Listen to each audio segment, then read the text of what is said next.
Good morning সবাইকে। একটি ছোট্ট গল্প। অনেকের দেখবেন অনেক প্রচুর বুদ্ধি থাকে, কিন্তু বুদ্ধিটাকে তারা সঠিক কাজে লাগায় না। সেই নিয়ে একটি গল্প। একটি কৃষক তার গ্রামের পাশের গ্রাম থেকে একটি কুয়ো কেনেন, তার জমিতে লাগানোর জন্য। কিছুদিন পরে সে জমিতে জল দিতে যায়, কিন্তু সেই আগের যে মালিক ছিলেন সে তাকে কুয়ো থেকে জল বের করতে দেন না। তখন সে বলে, আমি কুয়ো কিনেছি, কুয়ো থেকে জল কেন বের করবো না? তখন বলে, আমি কুয়ো বিক্রি করেছি, আমি জল বিক্রি করিনি, তা আমি তোমাকে জল দেবো না। এই কথা শোনার পরে দুজন মিলে রাজার কাছে যায় বিচার চাইতে। রাজা তখন দুজনের কথাটা ভালোভাবে মন দিয়ে শোনেন। মন দিয়ে শোনার পরে তখন রাজা বলেন, ঠিক আছে, তুমি হচ্ছে কুয়ো বিক্রি করেছো, জল বিক্রি করোনি, ভালো কথা। কিন্তু হচ্ছে এখন যেহেতু তোমার জল কুয়োতে আছে, তাই তোমাকে দুটো কাজ করতে হবে।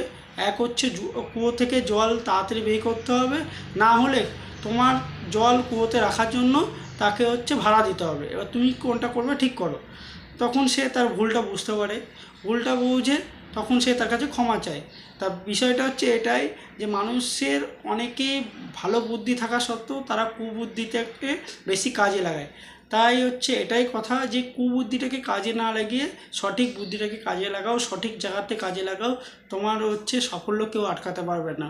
আর তুমি যদি তোমার বুদ্ধি থাকা সত্ত্বেও তুমি কুবুদ্ধি কাজে লাগাও, তাহলে তোমার সাফল্য একদিন না একদিন হচ্ছে আটকে যাবে। সেজন্য সঠিক জায়গায় সঠিক বুদ্ধি কাজে লাগাও। ধন্যবাদ।